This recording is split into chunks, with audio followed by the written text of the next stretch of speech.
I hadn't planned to stop anywhere that night. The road was supposed to be simple: 3 hours of quiet driving, a playlist I knew by heart, and time alone to think. But plans have a way of breaking down, just like my car did, right in the middle of nowhere. One moment the engine was humming, and the next it was coughing, jerking, then falling silent, as if it had decided it was done with me too. I sat there gripping the steering wheel, listening to the rain hit the windshield harder with every passing second. There was no signal on my phone. The battery was already low, blinking a warning I chose to ignore until it was too late. I stepped out into the cold air, my shoes sinking into wet gravel, and looked around. Trees stretched endlessly on both sides of the road, dark and unmoving, like they were watching. I felt small in a way I hadn't felt in years. Not scared exactly, just exposed. Alone with my thoughts, which was sometimes worse that I thought about Mark then, almost automatically. 7 years together, a shared apartment, shared routines, shared silence.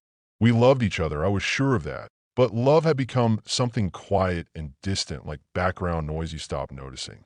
We hadn't fought recently. We hadn't really talked either. As I stood there in the rain, I wondered when the last time was that he had asked me how I was really doing, and when I had last asked him that, I grabbed my jacket from the back seat and started walking. I didn't know where I was going, only that staying with the car felt pointless. After 10 minutes that felt like an hour, I saw it, a faint, warm light cutting through the rain. A small wooden hut sat a short distance off the road, old but solid, smoke rising gently from a narrow chimney. I hesitated. Every warning I'd ever heard told me not to knock on a stranger's door in the middle of nowhere. But the cold made the decision for me. When the door opened, I was met with a look of surprise that quickly softened into concern. He was around my age, maybe a little older, with tired eyes and a calm presence that immediately eased my nerves. "Are you okay?" he asked, and my voice came out rough as I explained about the car, the rain, the dead phone. He nodded, stepped aside, and let me in without another word. The warmth hit me first, then the smell of wood and something herbal, comforting. The place was simple: one room, a small table, a kettle on the stove, but it felt safe. "I'm Lucas," he said, handing me a towel. "Ethan," I replied, suddenly aware of how shaken I was. He poured me tea and told me to sit near the heater. We didn't talk much at first. The rain filled the silence, loud against the roof. I watched the steam rise from my cup, feeling my hands slowly warm, my heartbeat settle. It struck me how rare it was to feel taken care of without having to explain myself. Eventually, conversation came easily. Nothing heavy. Where I was headed. How long he'd lived there. He didn't ask too many questions, and I didn't offer too much. When I mentioned Mark, almost out of habit, my voice changed and I noticed it. Lucas noticed too, though he didn't comment. He just listened, really listened, in a way that made me continue speaking even when I wasn't sure why. The storm grew louder outside, but inside the hut time seemed to slow. I realized how long it had been since I'd felt truly present, since I wasn't distracted by my phone or thinking about what came next. Sitting there, soaked clothes drying by the heater, a stranger offering quiet kindness, I felt something open inside me. Not desire, not yet, just a sense of being seen, even if only for a moment. That I told myself it was nothing. Just circumstance, just a bad night made bearable by a good person. But as I leaned back in the chair, listening to the rain and the steady rhythm of Lucas moving around the room, I couldn't shake the feeling that stopping there, at that hut, on that road, was the beginning of something that would stay with me long after the storm passed. The rain didn't stop that night. If anything, it settled into a steady rhythm, like it had decided to stay for a while. Lucas added another piece of wood to the small stove, and the fire responded with a soft crackle that filled the spaces where words didn't need to exist. I realized how tired I was, not just from the drive, but from carrying thoughts I never quite finished. He offered me dry clothes, apologizing that they might be a little big. I laughed quietly as I pulled on an old sweater that smelled faintly of soap and pine. It felt strangely intimate, wearing something that belonged to someone I had met less than an hour ago, yet there was nothing uncomfortable about it. When I handed my wet clothes back to him, our fingers brushed for a second. It was nothing, really, but my mind noticed anyway that we sat at the small wooden table, cups of tea between us, steam fogging the air. Lucas asked what had brought me out there alone so late. I gave him the safe answer at first, that I needed a break, some space to think. He nodded, as if he understood more than I'd said. The way he listened made me feel like I could keep going, like my words wouldn't fall into silence and disappear, that I found myself talking about work, about the routine that filled my days. Then, without planning to, I talked about Mark again, about how good we were at sharing space, but not always sharing ourselves. I didn't complain. I wasn't angry. It was more like I was admitting something to myself for the first time. Lucas didn't interrupt. He didn't offer advice. He just leaned back slightly, eyes focused, present. There are relationships that grow quiet, he said eventually. Not broken, just quiet. The way he said it felt personal, like he was speaking from experience.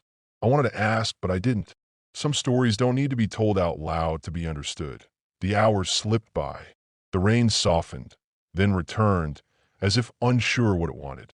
At one point, the power flickered and went out completely. Lucas lit a lantern, its warm glow casting long shadows across the walls. The hut felt smaller then, cozier, like the world outside had narrowed to just the two of us and the sound of rain that we talked about small things. Music, books, places we'd been. He told me he liked the quiet out there, that it helped him hear himself think. I understood that more than I expected to. Living in the city with Mark, silence was rare, but so was true connection. Here, in this hut, there was nothing to distract me from the feeling of being fully present. There were moments when neither of us spoke for long stretches of time. Instead of feeling awkward, the silence felt shared. Comfortable. I caught myself studying the way Lucas held his cup, the calm way he moved, the softness in his expression when he smiled. I told myself it was just curiosity, just the human tendency to notice when someone is kind. Still, I shifted in my chair, suddenly aware of my own heartbeat. To some point, I checked my phone out of habit. The screen stayed dark. No signal, no power. I set it aside and felt an unexpected sense of relief. There was no one to text, no one waiting for an update. Just this moment, suspended in time. Lucas stood to wash the cups, and I offered to help. We worked side by side in the small space, careful not to bump into each other. The closeness felt charged in a way I wasn't ready to name. When our eyes met, we both looked away too quickly, as if acknowledging it would give it more meaning than it deserved. As the night stretched on, I realized something unsettled me. Not fear, not attraction, but how easy it was to be there with him. How natural it felt to talk, to sit in silence, to feel understood without explaining myself. It made me think of what I had been missing, and that thought carried a weight I didn't want to pick up just yet. When Lucas finally suggested I rest on the small couch near the stove, I agreed. As I lay there, listening to the rain and the steady breathing of another person in the room, I felt caught between gratitude and something deeper I wasn't ready to define. I closed my eyes, telling myself that tomorrow I'd laugh about this, about getting stranded, about the kindness of a stranger. But even as sleep pulled me under, I knew this night wasn't going to be something I could easily forget. I woke up sometime in the middle of the night, not because of the rain, but because the quiet had changed. The storm hadn't stopped, but it had softened, as if it were finally losing its strength. For a moment, I forgot where I was. Then I saw the faint glow of the lantern and remembered the hut, the road, the car sitting helplessly in the dark. Lucas was awake too. He sat at the table, a mug cradled in his hands, staring at nothing in particular. When he noticed me stir, he offered a small, apologetic smile, like he hadn't meant to disturb me. "Sorry," he said softly. "Couldn't sleep." "Me neither," I replied, sitting up slowly. The room felt different in the middle of the night. More honest somehow, like pretense had gone to sleep and left only what was real behind. I joined him at the table, pulling the sweater closer around me. The air was warm, but I still felt exposed, like the quiet invited truths I wasn't sure I wanted to share. For a few minutes, we just sat there, the lantern between us, shadows dancing with every small movement. Lucas broke the silence first. He talked about living there alone, about choosing the hut, because it gave him distance from things he couldn't fix. His voice was steady, but there was something fragile underneath, something he wasn't trying to hide. He spoke about loving someone once and realizing too late that love alone doesn't always mean two people grow in the same direction. That I listened, really listened, and felt my chest tighten. His words echoed thoughts I'd never said out loud. When he finished, he looked at me, not expectantly, but openly, as if trusting me with something important that I told him about Mark. Not just the safe details this time. I told him how he used to stay up late talking about everything and nothing, how we'd promised never to let life make us strangers. I admitted that somewhere along the way, we'd stopped sharing the parts of ourselves that felt messy or unsure.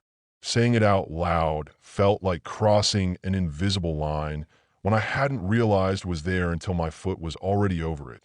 There was a moment after that when neither of us spoke. The silence felt heavy, full of meaning.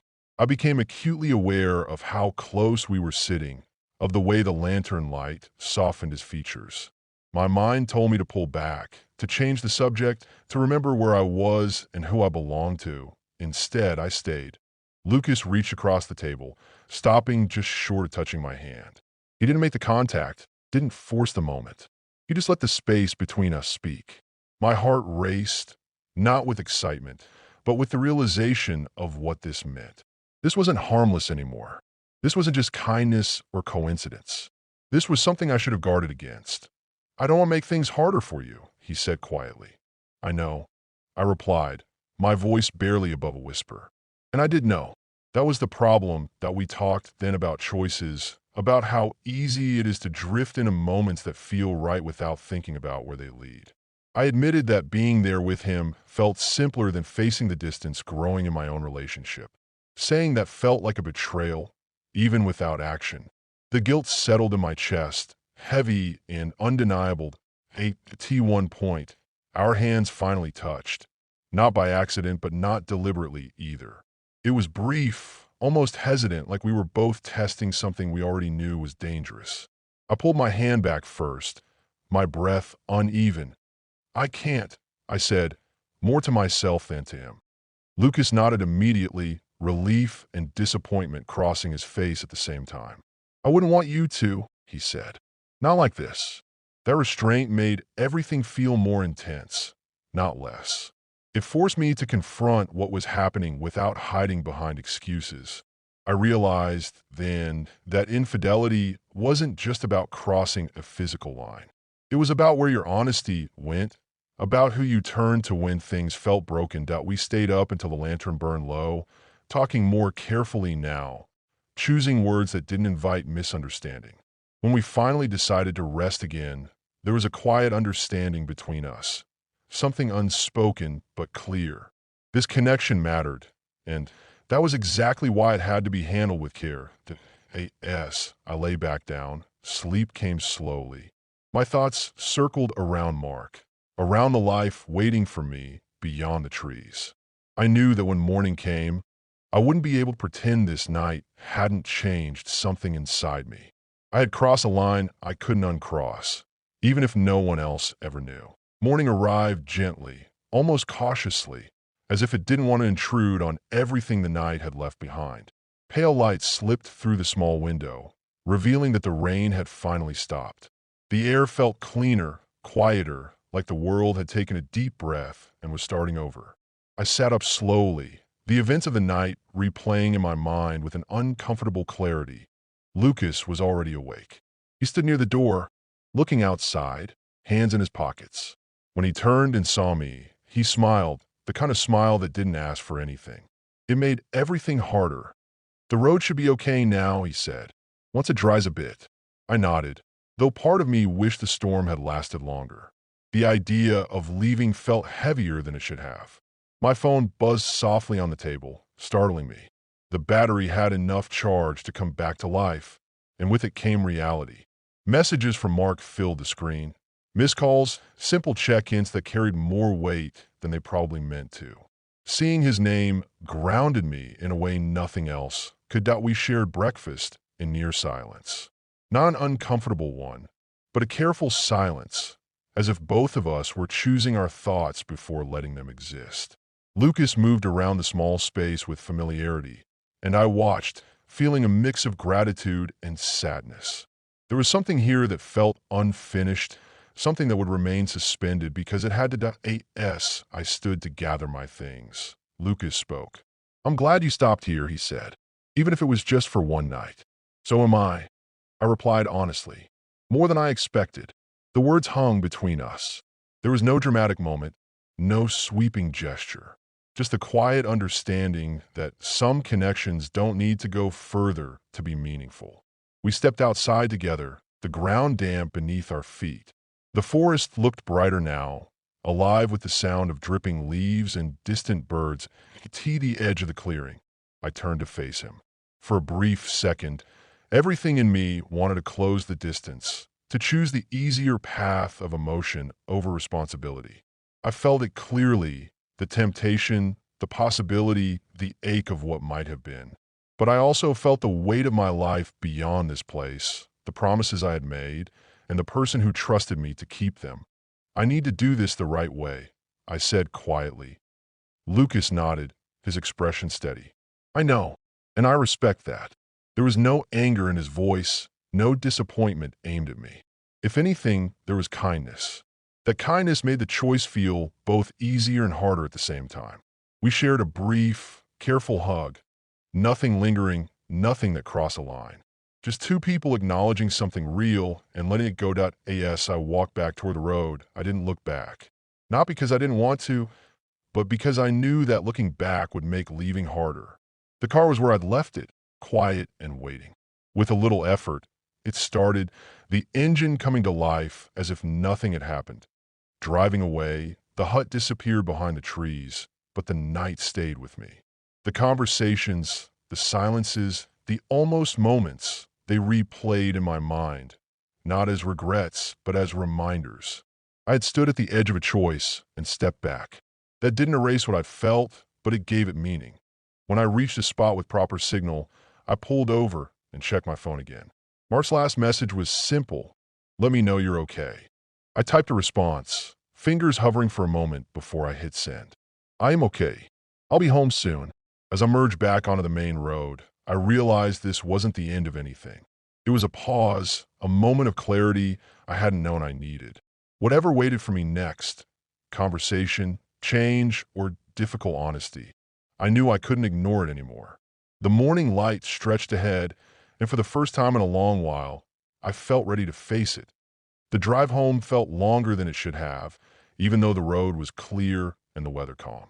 My hands rested lightly on the steering wheel, but my mind was crowded with thoughts that refused to settle.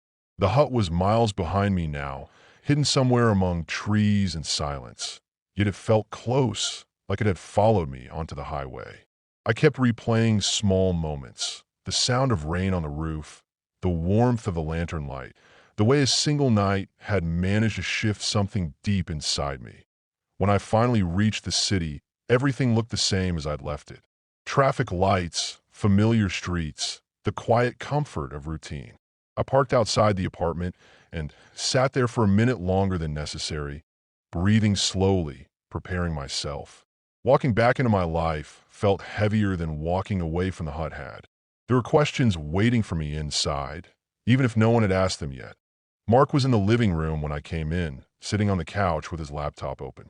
He looked up, relief washing over his face the moment he saw me. That look alone made my chest tighten. "There you are," he said. I was starting to worry. "I am sorry," he replied. "My car broke down and my phone died. I should have found a way to let you know sooner." He stood and pulled me into a hug, familiar and grounding. For a second, I closed my eyes and let myself rest there. This was my life. This was the person who had shared years with me, who knew my habits, my flaws, my quiet moments. And yet, as we pulled apart, I felt the weight of what I hadn't said. The next few days passed in a blur of normalcy. We cooked dinner, talked about work, laughed at a show we'd already seen before. On the surface, everything was fine, but inside I was restless. The night in the hut had stripped away my ability to ignore things. I noticed the pauses in our conversations, the way we sometimes talked around each other instead of to each other. I thought about Lucas often, not in a longing way, but as a reminder. He represented something I had been missing, something I had nearly sought in the wrong place. That realization was uncomfortable, but it was also honest. I understood now that the real issue wasn't temptation or chance. It was the silence I'd allowed to grow in my own relationship. Point one evening, after dinner, I asked Mark if we could talk. He looked surprised but nodded, closing his laptop and turning toward me. My heart raced. This was harder than any moment in that hut. I've been feeling distant, I said carefully. Not from you exactly, but from us. From how we used to be. He listened, just like Lucas had, and that alone felt like a step forward. I didn't share every detail the night away. I didn't need to. What mattered was the truth underneath, that I had reached a point where I realized something needed to change. Mark was quiet for a long moment. Then he admitted he'd felt it too, that he'd assumed it was just a phase, something that would fix itself. We talked longer than we had in months, maybe longer than we ever had. There were uncomfortable moments, admissions that stung, but also understanding. It wasn't perfect. It didn't magically solve everything. But it was real. Later that night, lying in bed, I stared at the ceiling and let everything settle. I knew I would never forget that night in the hut, or the person who had offered me warmth without asking for anything in return. It would always be a turning point, a quiet reminder of how close I'd come to losing my way. I learned something important from it all, that infidelity isn't always loud or obvious. Sometimes it's subtle, emotional, built from silence and unmet needs.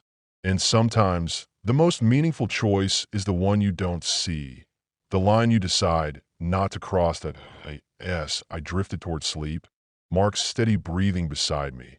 I felt a sense of clarity I hadn't felt in a long time. The road I'd been on had split for a moment, offering me two paths. I didn't choose the easier one. I chose the honest one. And that choice, quiet as it was, changed everything.